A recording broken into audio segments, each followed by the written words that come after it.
Hello everyone, welcome to my channel Advanced Physics with Biplav Dhar. Today I have come up with another important question for your JEE Advanced preparation. Guys, till now if you have not subscribed my channel, then please subscribe it and don't forget to share these videos and hit the like button.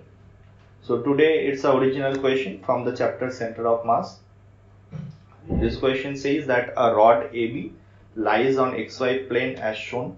Linear mass density of the rod varies with theta as a given function and locate its center of mass. Just for a hint, this question can also be solved in a very similar way that you solve in other continuous objects by applying the method of integration and by applying the formula of center of mass. So guys, just to give it a try and then again come back to see my solution. I hope that you have given it a fair try to solve this question. Now check the solution of this one. Here I have taken a very small elemental length of this rod dl at a distance L from this end A, and this elemental part dl is subtending at angle d theta at the origin O, and theta I am measuring from this baseline x-axis. So now I have to calculate dl and L in terms of theta, because I cannot have two variables in a particular question. So here what I have done, I have taken this triangle AOC first and then I have applied a sine rule. I hope that you all know about sine rule, that the side length divided by sine of the opposite angle remains a constant in a triangle. So that property I have only used. L by sine theta is equal to 3L divided by sine pi minus alpha plus theta. And from here I have got a relation of L, which is 3L by sine theta plus alpha into sine theta. Now I have to find a relation of dl also with d theta. So I have just differentiated L with respect to theta in order to get dl by d theta.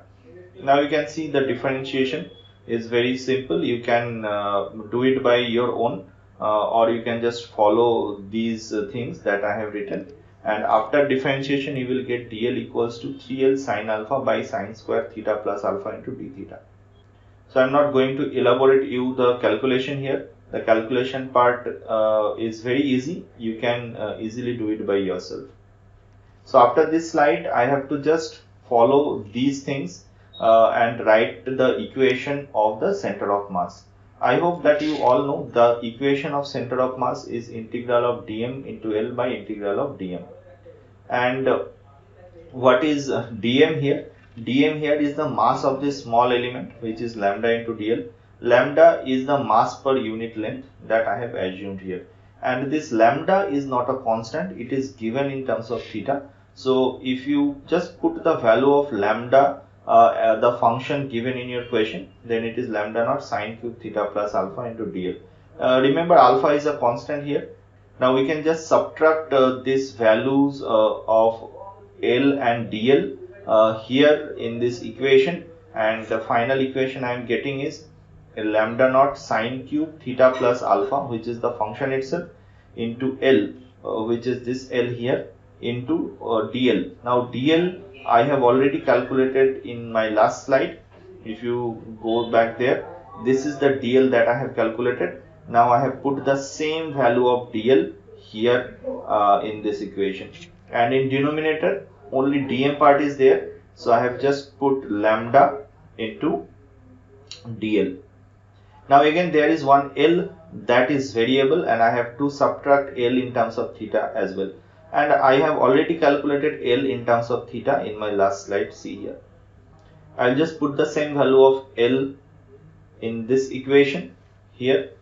I have just replaced this L in this equation, and I have got this all terms. So although it looks a very big expression, but you can see the calculation are easy, because this sine cube theta, this sine theta and sine square theta, they will cancel each other, and this sine square theta also cancels this sine cube term. Only sine theta plus alpha will remain there. So if I just want to write it in a modified form, then you can see that this comes to be this one, 9L square lambda naught sine alpha into sine theta d theta will be in numerator. Obviously the angle will vary from 0 to pi by 2 in order to complete this entire rod, and in denominator it is 3L lambda naught sine alpha and sine alpha plus theta d theta, again it from 0 to pi by 2. So guys, if you do this integration, you can see that this sine alpha terms will also cancel out, and this lambda will also get cancel out, and this will only be 3L in the numerator, and the sine theta d theta integration is obviously 1 from 0 to pi by 2, and this integration will come to be sine alpha plus cos alpha. So if you put the value of alpha here, which is very obvious that sine alpha is 4 by 5, cos alpha is 3 by 5, then your answer would be 15L by 7. So this was a very short and simple question, but I have put this question in a very unique way so that you can think about the solution and you have a good understanding of how to take the angular variables here in case of a linear object. Guys, I have left another question for your practice from the same calculation of center of mass. This is a solid cone, but I have cut it about this plane to make it a half solid cone, and this is my XYZ axis. If the height is h, that should be mentioned in this question. If the height is h and the radius is r of this solid cone having a uniform density everywhere, then can you locate the center of mass position of this particular object? Don't forget to share your answer in the comment box. If I find more responses, then obviously I will come up with the solution of this question as well. Thank you for joining with me.